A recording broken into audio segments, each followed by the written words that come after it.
Bonjour à toutes. Hello, everybody. Thank you for being here with us today for the second day of the European Lab in Lyon. From H7, we are delighted to be beginning this afternoon's discussions and debates with Croatian philosopher Srećko Horvat, who unfortunately cannot be with us here in Lyon today, but who will be speaking from Zagreb in Croatia, where he is currently based, between Zagreb and the island of Vis, where he is experimenting some alternative forms, and Hidel, who is here with us, who is going to conduct this conversation with Srećko Horvat. Chloe, co-director of the Rousseau Institute. Thank you, Chloe, for being with us here today. It's a pleasure.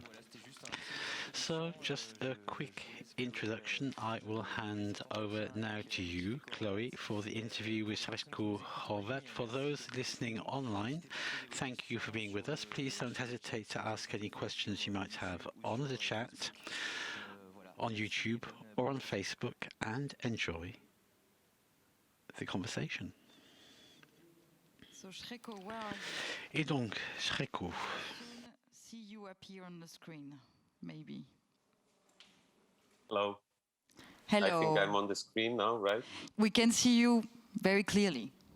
Yeah, hello to everyone, and I'm really glad to be there, even if it's on a bloody screen. And, well, thanks a lot for the patience for all of those who are watching us, for being there physically. Well, we are delighted to see you. How is it in Zagreb?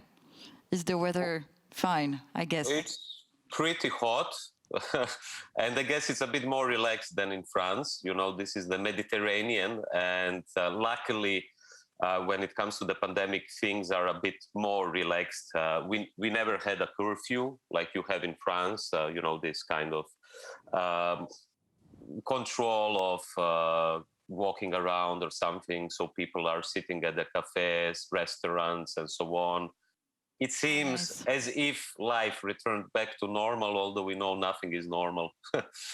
Of course. So we very much look forward to hear you on your last book that I have here with me, which is called, and I'm going to tell it in French because I don't want to make any mistake, but it's called La poésie du futur, manifeste pour un mouvement de libération mondiale. So you just published this book in French, and you tell a lot about an island where you used to live, a little Croatian island, quite isolated from the continent, called the island of Vis.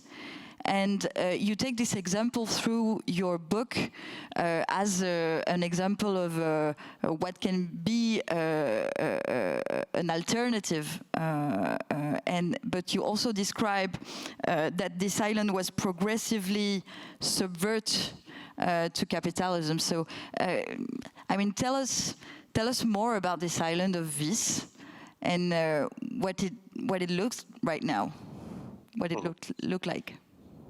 Well, beautiful question for the start. I'm currently, unfortunately, not on the island. Usually I spent more than half a year there.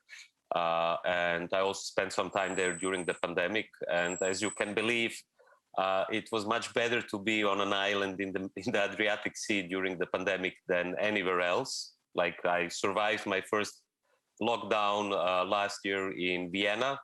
And I guess everyone who spent one lockdown or two lockdowns in any kind of city realized how important it is to have not just a balcony, but to walk out, actually. So I can't really complain. I took Vis, which is an island where I came for the first time 15 years ago or something, as a sort of inspiration also for my writings and political philosophy.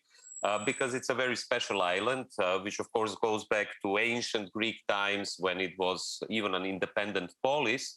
But what interested me mainly in this book, Poetry from the Future, which is just published into French language, and I'm really happy, is the period of what in France you call resistance. But in ex-Yugoslavia, we had something which went a step further from resistance, in the sense that the Second World War was used not just for resistance, but it was used for liberation. It was used for a revolution. It was actually used for a communist revolution.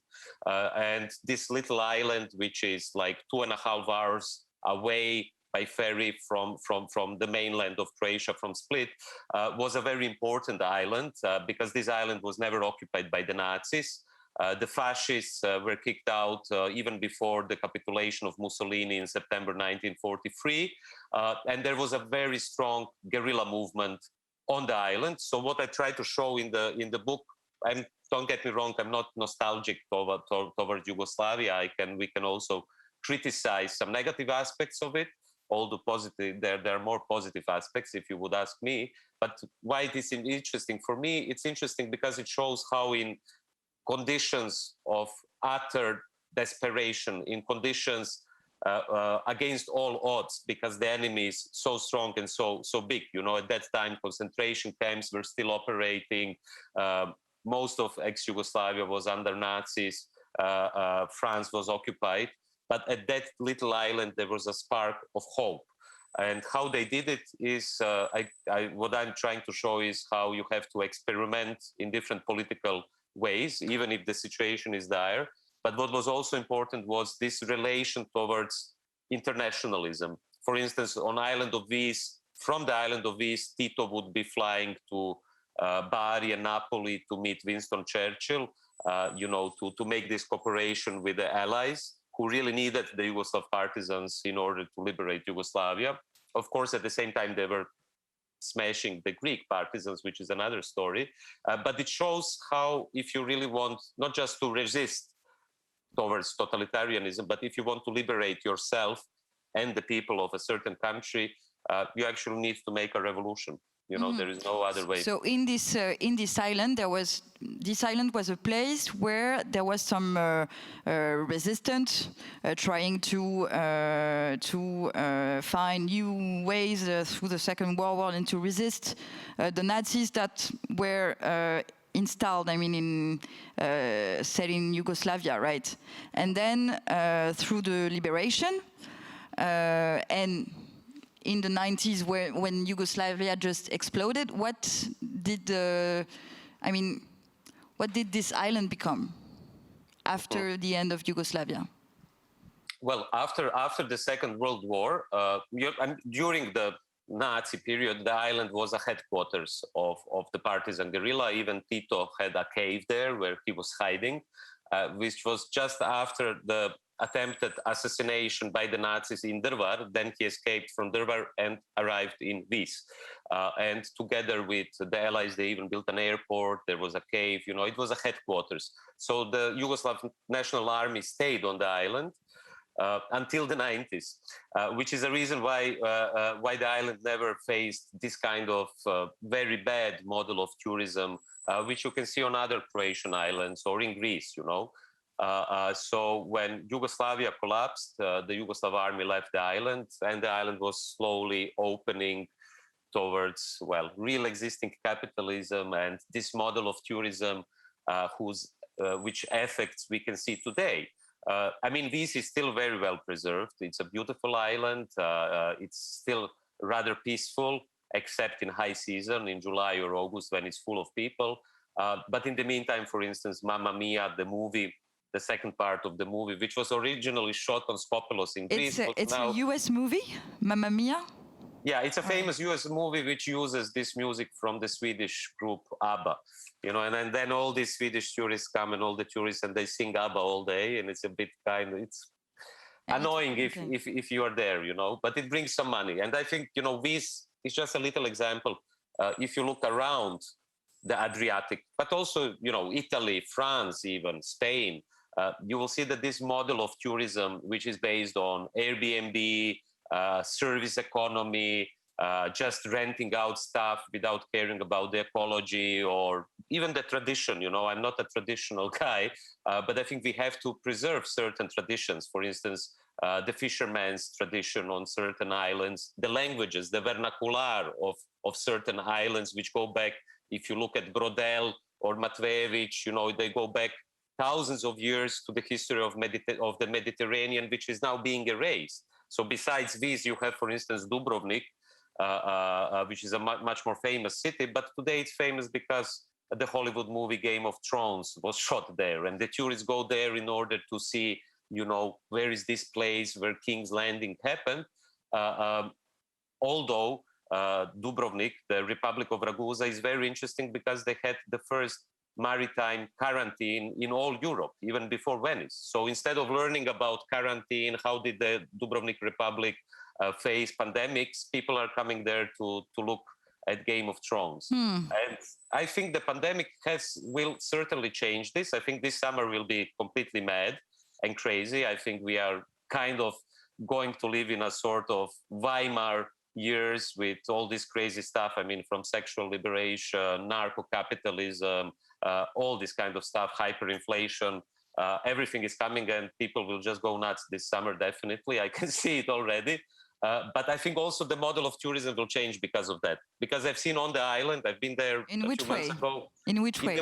In the way, I've seen it maybe, I don't know, in the way that the local population on Vis, for instance, but also in some other parts of Croatia, since there was no tourism for 1 year, the last season completely failed. Some of the people returned to agriculture, to some sustainable models, which is not just sitting there most of the year and waiting that some French, Swedish tourist comes and then rent an apartment, put the money and wait for next season. But I think people are slowly realizing that, it's not just pandemics, it can be a terrorist attack or in an Adriatic city, and then the whole season will go to shit. It can be an earthquake, it can be a volcano. There are so many events, existential crises happening all the time, which can immediately stop global tourism as we know it. And we've seen it with the pandemic. So obviously this kind of global tourism, Ryanair, EasyJet, you come there, fly for 30 euros, leave a big mark on the climate and so on. This cannot go on. And I think people are also fed up with this. You really don't want to go to a place where you see other tourists doing the same thing and flying in by EasyJet. And we always look for an island that is more preserved. And yeah, so don't come to these, please. Don't come. It's also invaded by mass tourism. Yeah. I mean, this is very interesting, the example you take with this island of Vis that has been invaded by mass tourism, and you say there is no more islands because there is no more place where you can escape this routine of capitalism here through the example of mass tourism. But what do you want to say when you write, there is no more island? What's the metaphor behind? Yeah, it's a quote by no one else but Adolf Hitler, who had this famous speech, Es gibt keine Insel mehr. There are no islands anymore. And in Hitler's quite apocalyptic vision of the world, it of course meant that no one will escape the Second World War. And that, most of the people will face totalitarianism, concentration camps, and this madness of the Second World War. I use this phrase to apply it to our current contemporary moment, in the sense that, I feel happy when I'm on the island. I'm the happiest person there, in the nature, working in the nature, and enjoying the island, but also exploring it. But I know very well this is not a utopia. I know very well that there is no escape. Of course, it's an island, but you can find islands in mountains as well. I think that the very idea of an island is not necessarily a place in the sea. Even an oasis in a desert is a sort of island, So an island is not necessarily this part of... What would you call an island then? Some place that... I mean, I think it's connected to insularity, in the sense that it's a place which is in a way different. Maybe it's a sort of heterotopia.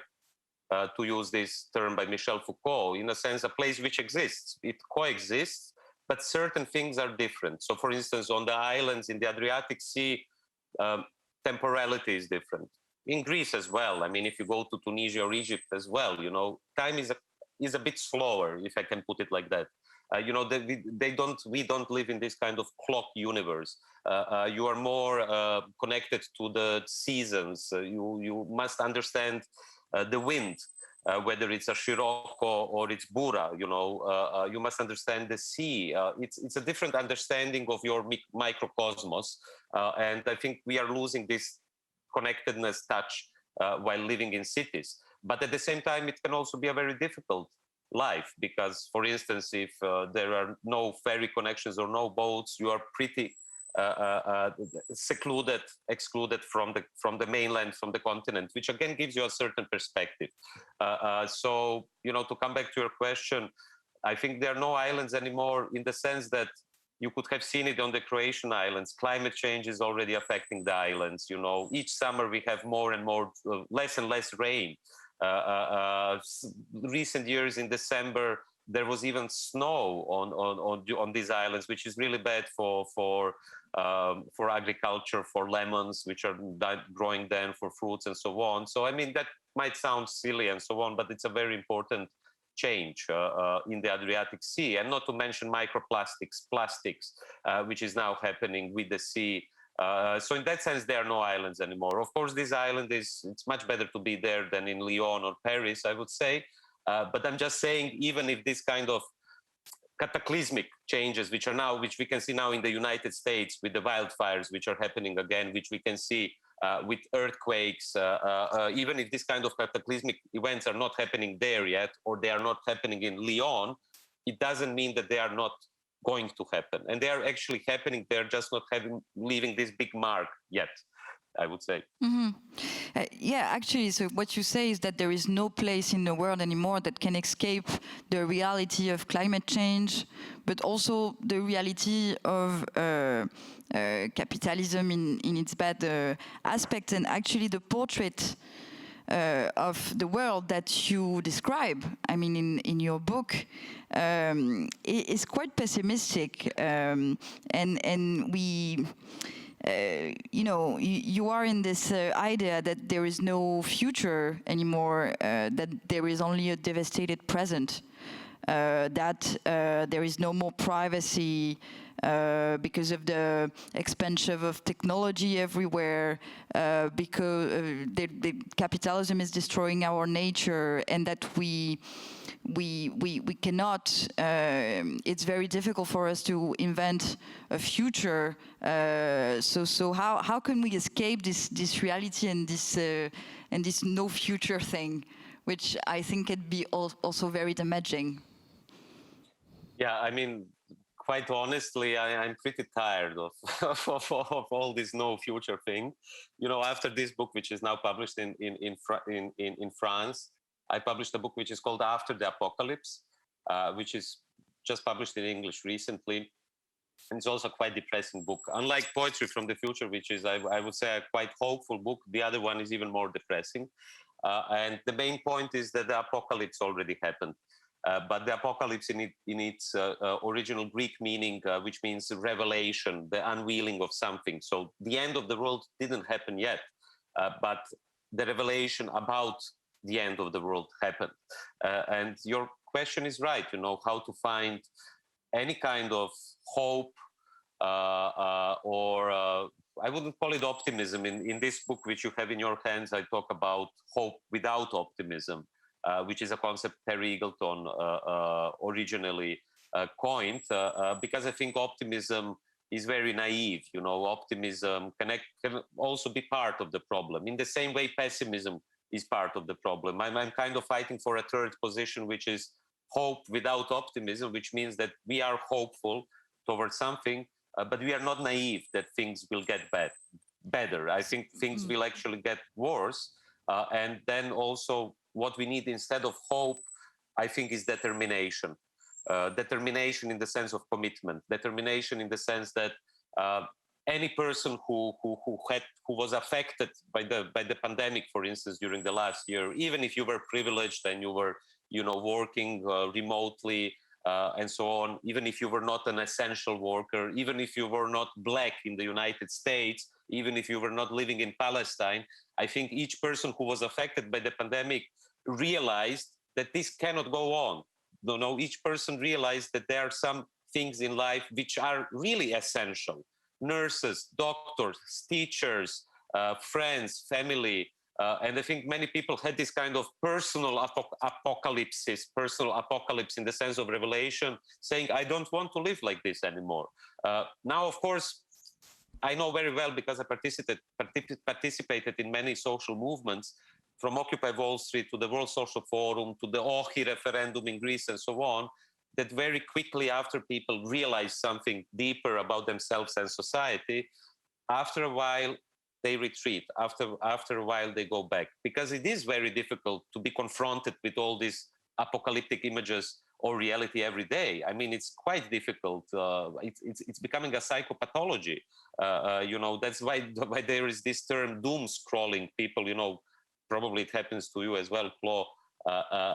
Before you go to sleep, you just continue scrolling on your Twitter or any social media, just looking at all these devastating news from across the world. And very often it can be very, very depressing. Very often it can lead also to a sort of psychopathology, which is a reason why I speak about the importance of technology and in which way we should realize what kind of machinic enslavement is happening now, in which way the pandemic accelerated the digitalization of the world, this constant Zoomification. I'm on Zoom now. I can see myself on Zoom, which I quite hate. It's even fucking with your brain, leading to more narcissism. Lacan would talk about the mirror stage, but now we have constant mirror stage, which was a phase supposedly to overreach by children, just a stage for children. But I think now, I don't know how it is for you, but I see myself now, and that's not normal to see yourself all the day. I would rather be on the stage and see other people in front.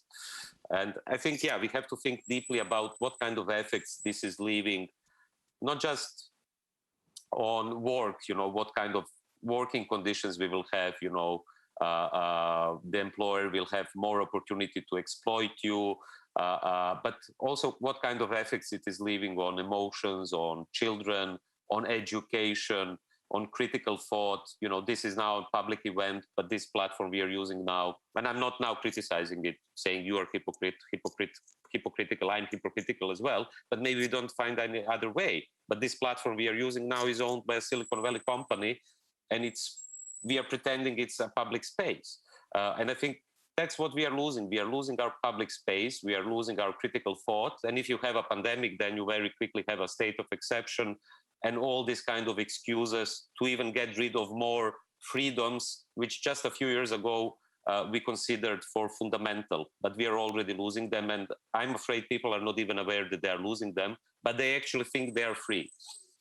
That's the problem. And how do we get out from this very sad perspective, I must say? Because you say, okay, let's be optimistic but not naive, if I understood you well. Being not naive, you believe in a sort of collapse, right, of the society. You write in your book a lot about this idea of collapsology and of how we can deal with the collapse of some part of our world. So, how can you change the world if you just have this discourse of, okay, everything is going to collapse, but I assure you everything is going to be fine? First question. Second, what's the point where you can make things basculate in the way you want the world to be? You write in your book about what you call poésie du futur, about what you call worldwide movement of liberation. What is it? What do you mean by this movement? Well, the very term poetry from the future is, of course, borrowed from Karl Marx, who said that the new social revolution cannot draw its poetry from the past in the sense of being inspired by the past, but it has to draw its poetry from the future.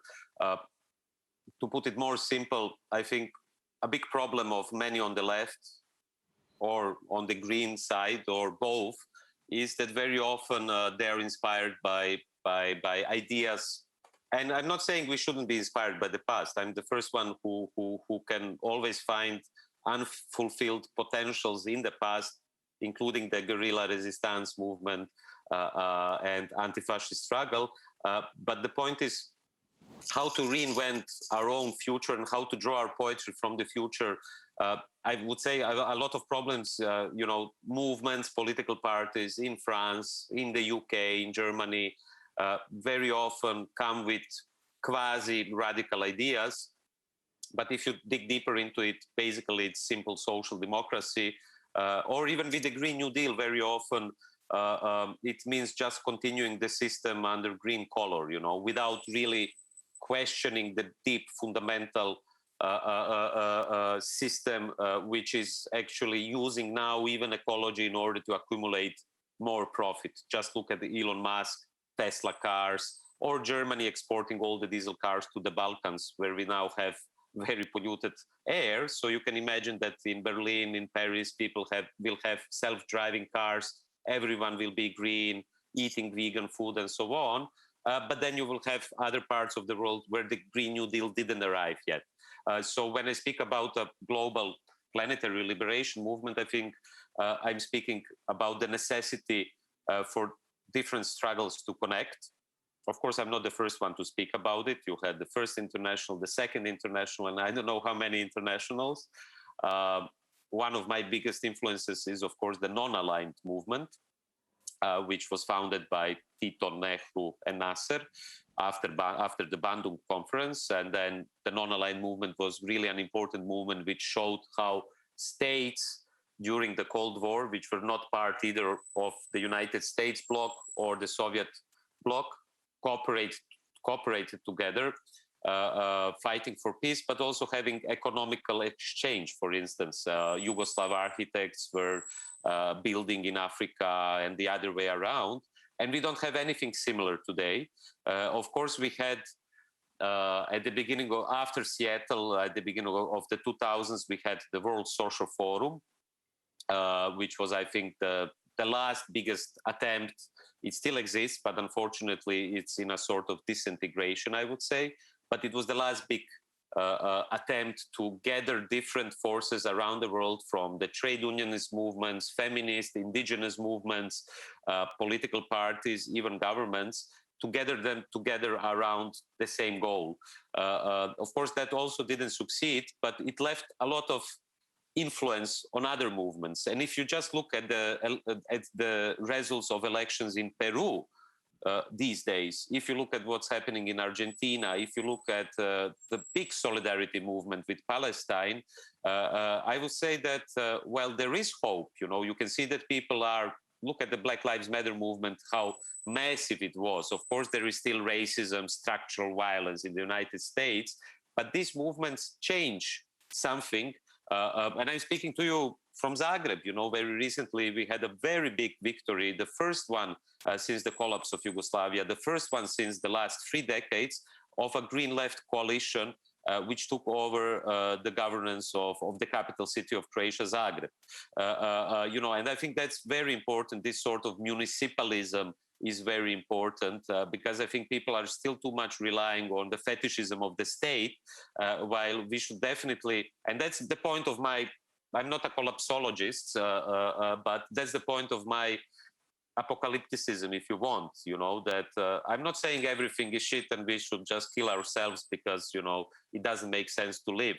I'm saying the apocalypse already happened.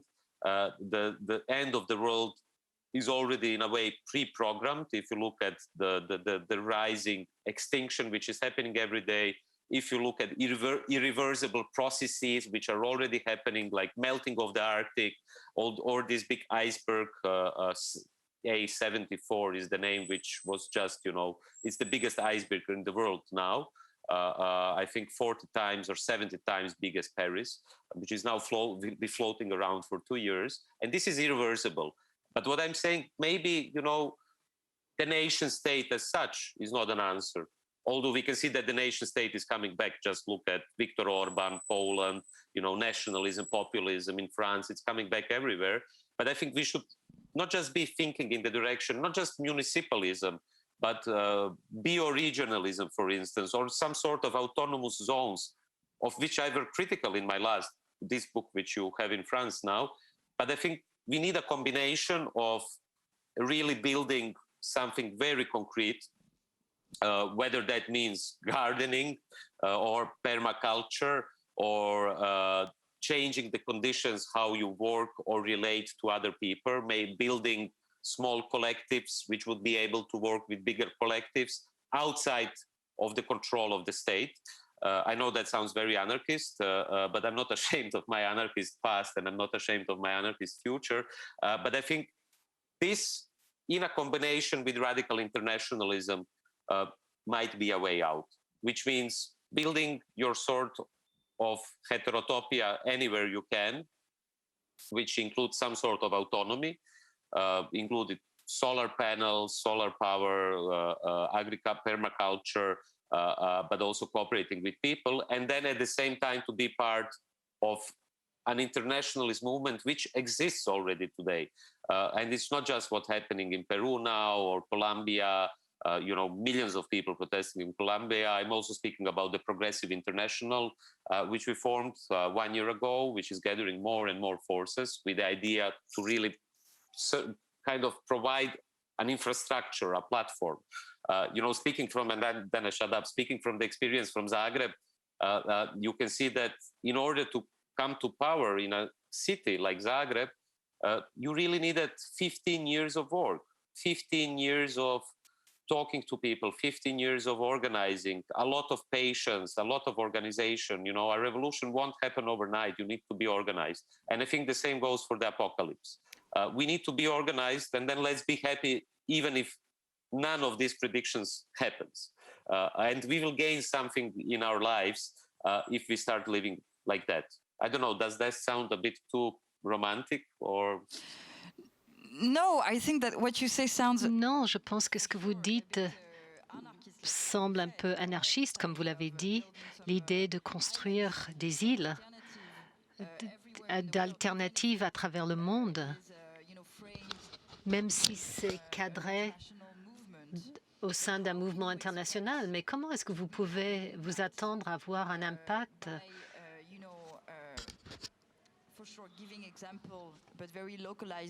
On donne un exemple.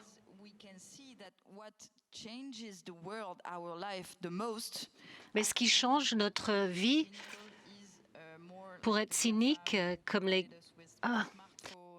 social media and blah blah, this changed our life much more than any political movement or anything like that. So you have to own infrastructure if you want to change really our life, I believe. And you have infrastructure is also confronting with the states, and the nation states. The nation is not only about populism. It's also about social security, for example, and some kind of identity that allows you to shape a democracy. So I think that there is here a debate. Not only on how we can, think about alternative narrative. I think that your model is your diagnosis is very valid, but then how you can implement those narratives so that they become true. And if I'm not mistaken, you're a member of DM25, right? Which is a European movement. Created by Yanis Varoufakis, the former Minister of Economy for Greece. So can you tell us what you intend to do with this DM25 movement, where you are right now? Which program do you suggest for Europe? Of course. But I'd love to first come back to what you said about the nation state and how it, if I understood you right, how in a way, and I agree here fully, how in a way it provides this kind of identity or even security to a certain degree. But you, of course, know Benedict Anderson's famous name for the nation state. He called it an imagined community. And it was always an imagined community, which, of course, it's an imagined community with the power of the police and army and the central banks. I would put it like that. And then you have the identity in the sense that you feel French, maybe I feel Croatian, or whatever. And although I think this is, of course, coming back, you could have seen it with Donald Trump, America first, you can see it with Viktor Orban, you can see it with Le Pen. I would say that this is a very anachronistic idea, you know, and nation states, they exist maybe for 200 years. There are, of course, those which were called by Helmut Plessner the late nation states who came late to this, like ex-Yugoslavia, you know. For instance, after the 90s, you have a few new nation states which are now again going back to nationalism. Just look at Janez Janša in Slovenia. But I think it's a concept from the past, which doesn't mean that we are not returning to nation states. Unfortunately, yes. Unfortunately, I see the future of Europe as an even bigger fortress of Europe, where less and less people who were born in these countries were actually be born. Just look at the recent statistics of demography in Europe. You know, it's a continent which is dying out. It's a continent which is growing old.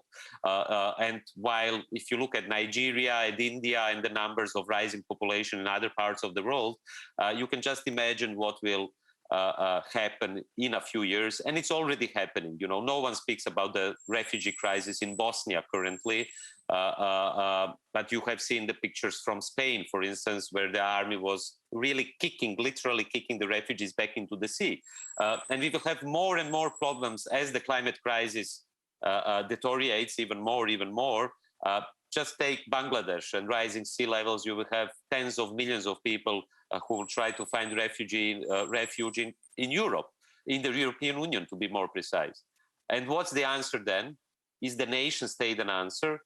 I'm afraid not, because you have it already today. If you have €500,000, you can buy citizenship, you know, in Spain or in Greece. And this is not a normal situation, you know, while even during the pandemic, care workers from ex-Yugoslavia, from other countries were either, you know, going to work to Austria or Germany, and then they had to return to their countries, or poor migrants from Africa were picking asparagus so that rich Germans could eat asparagus every day. You know, that's the situation. And I think this is going to get worse. Of course, those who are privileged will stick to their identity, because the national identity will provide them security. So I can fully understand them.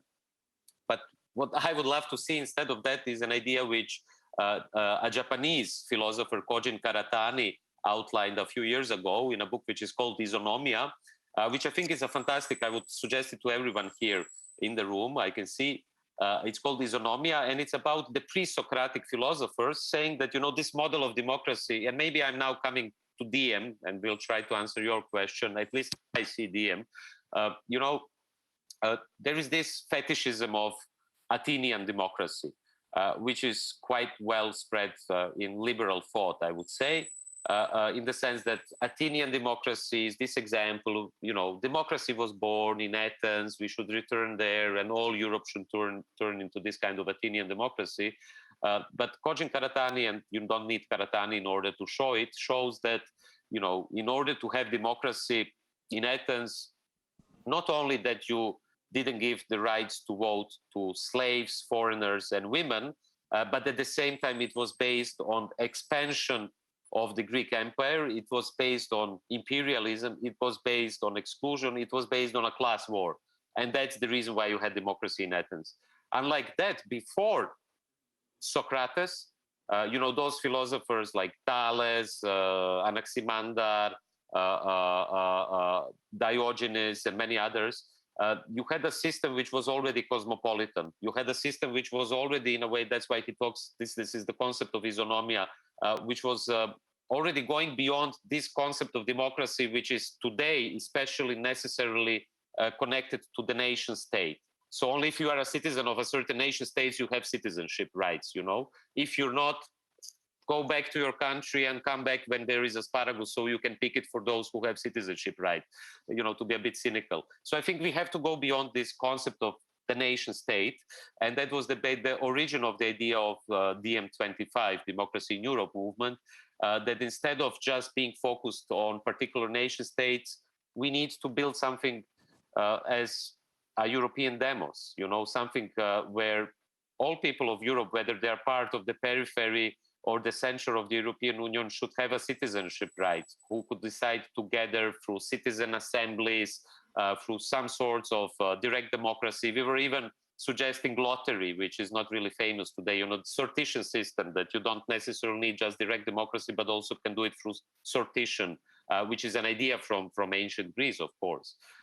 So, I mean, I could speak for hours about DiEM now. I mean, the most important thing is that we finally have a political party in Greece. We entered the parliament in Greece with Meta25.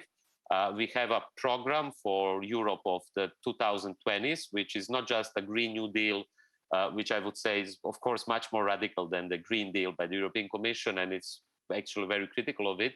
But it's also a vision of post-capitalism, which entails also very concrete answers, solutions, what could be done tomorrow morning in Europe, actually using the existing institutions in order to radically transform Europe. But I'll stop here. I mean, I could talk more about it. Yep. No, but that's very interesting, this movement that you're trying to build through Europe. So are you going to create little political party in each European state? It depends. I mean, we already have a political party in Germany. We were running, actually, this idiot here on the screen and the other idiot. We call ourselves Idiot 1 and Idiot 2.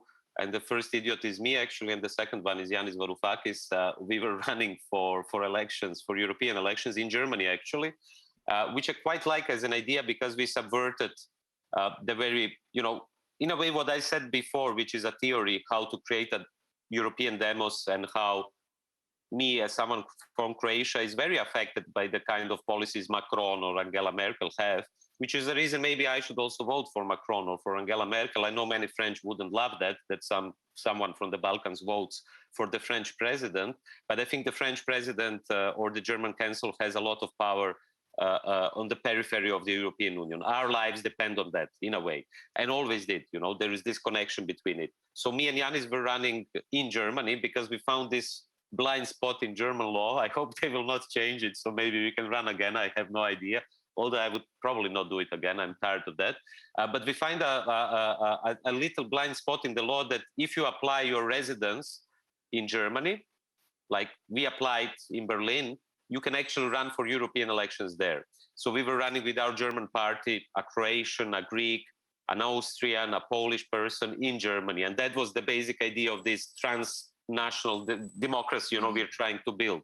But if you ask me, no, I mean, I don't think that our idea is to build a party in each particular country, because in some countries you already have existing parties which are to some degree similar to the principles, ideas we have. Our biggest, to say, effort, but also problem at the same time, but also biggest challenge is how to bring to peace these two perspectives. One perspective is, let's say, vertical, which means representative politics, which means running for elections. And the other one is more horizontal, in the sense of, you know, DiEM is at the same time a movement, but it also has political parties. And we are trying, you know, how to combine that, because if you look at certain social movements which were created in Europe, you know, from Podemos to movements in France and other movements, very, very often the movements basically transformed into a political party, and the movement was lost. And I think that's a big problem, and that's a big challenge for every social movement, not to just become another political party. What would be your narrative for Europe in the post-pandemic era? According to you, what would be this narrative that could really embody progress and brighten a little bit our future? Yeah, I would say it's certainly not the narrative by the European establishment or by the populists, who also have a narrative which seems to be much more successful during these years, precisely going back to the national identity and protecting our way of life. But I think also the European establishment is also creating more and more problems by the continued indebtment, austerity measures, neoliberalism, and so on. So my narrative would be much closer to what I can see on the stage there, these animals around. I quite like this narrative. Although it also reminds me of this Netflix series, I don't know if you watched it, Tribes of Europe, which was actually filmed in Croatia. They were using these anti-fascist monuments. Did you watch it or not yet? No, I didn't. What is it about? I mean, it makes sense to watch it. The first 2 or 3 episodes are really cool. Later, it's a bit, it's set in Europe 2070.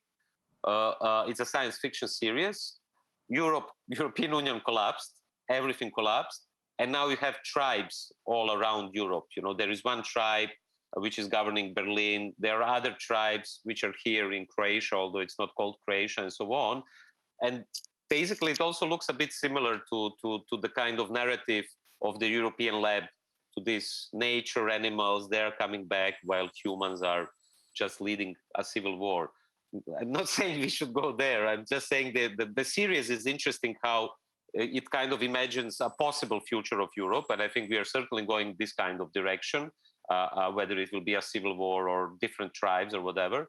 And instead of that, I think we definitely need a pan-European narrative, a narrative which is transnational, a narrative which would say that you can flourish in your own local community, and you should really cherish your own local community. You should make it better in every way, from transport, agriculture, to the air you breathe, and so on.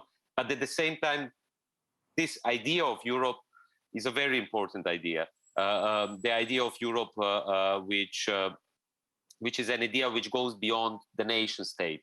I think in a situation where everyone is going back to the nation state, from Britain, who had Brexit, to Orban, who has his own little heterotopia, to put it like that, in Hungary, to Yanis Janša, and so on. I think in this kind of situation, the narrative of pan-Europeanism is more important than ever. And I would even include, Russia, Ukraine, Turkey. I mean, this is all part of Europe.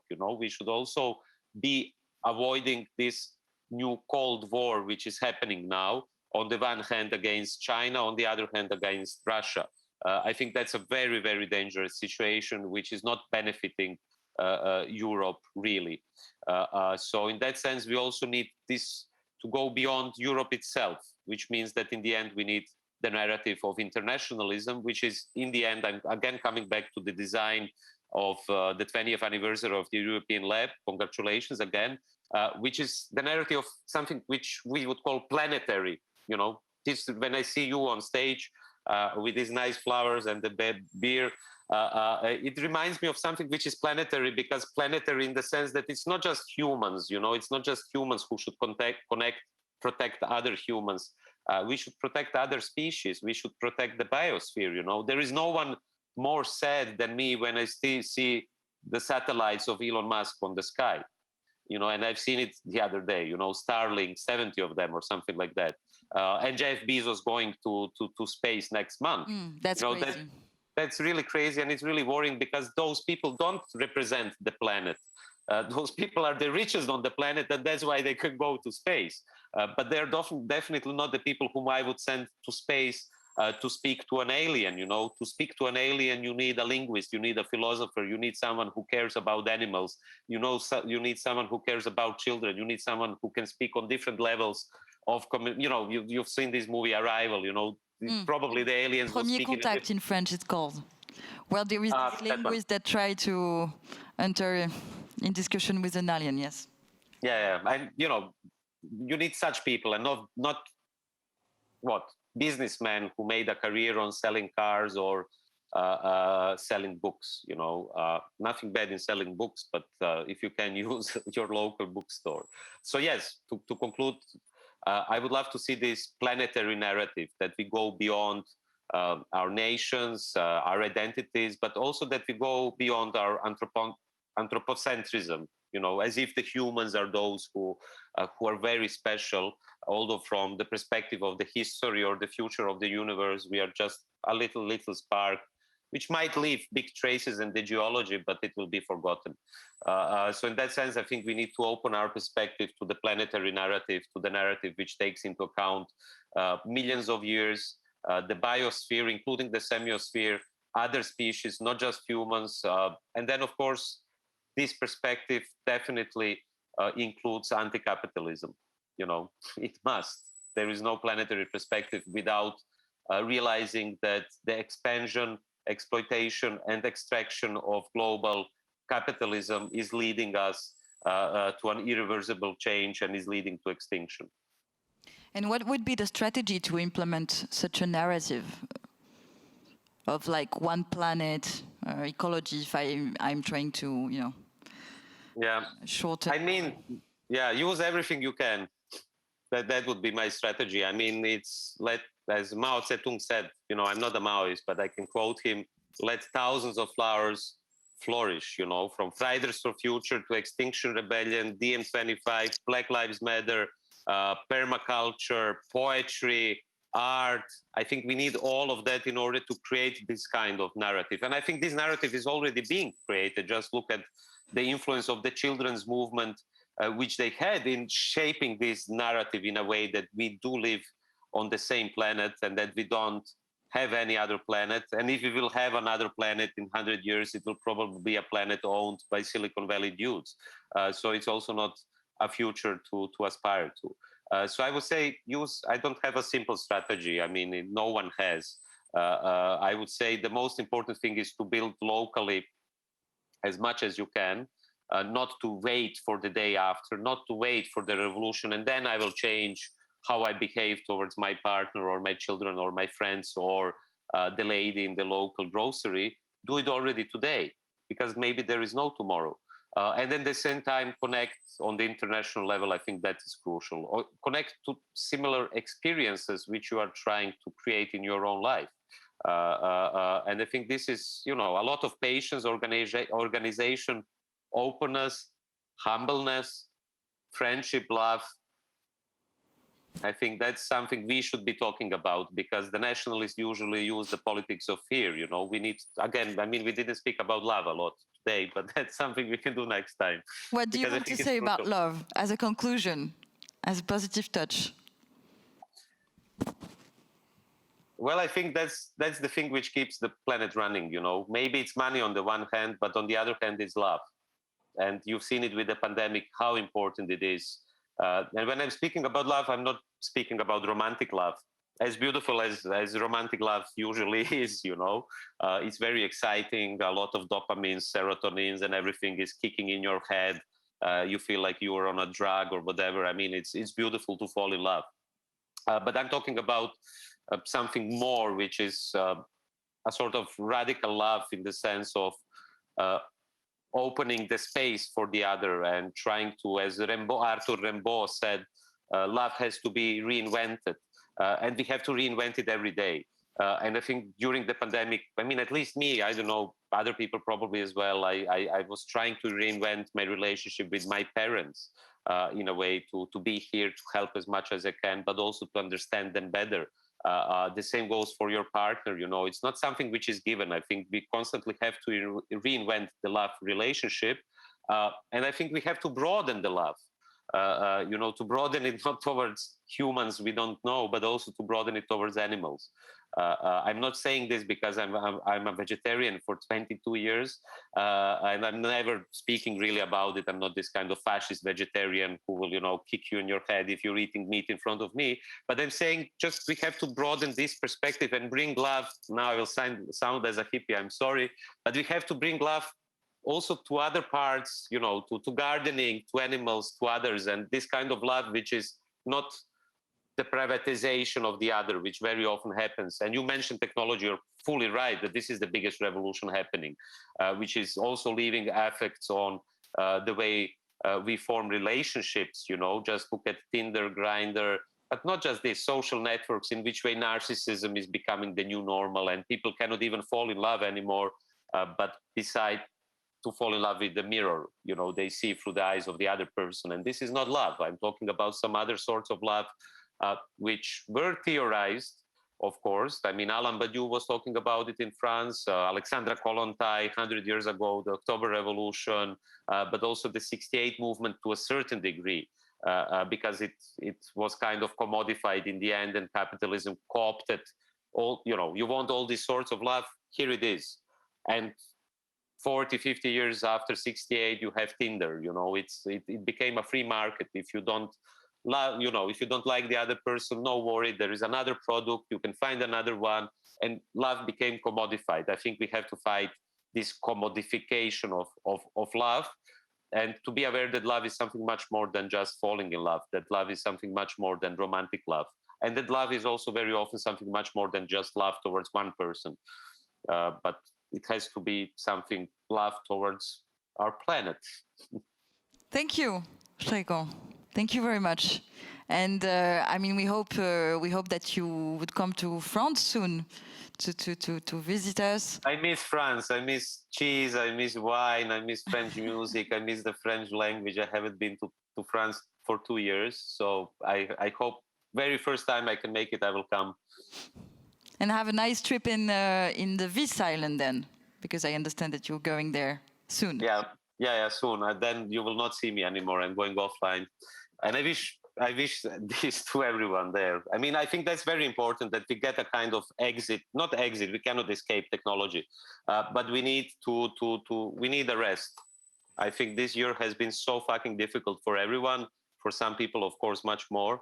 And really this constant zoomification of life is very dangerous, I think. You know, I'm not a technophobia and I'm not talking against technology. So I wish to you and to everyone to have a real setting you have on the stage now with all these animals in real life. Not with all. Some of them are dangerous. Yeah. Thank you. And thanks a lot for the conversation. Yeah, see you soon. Bye-bye.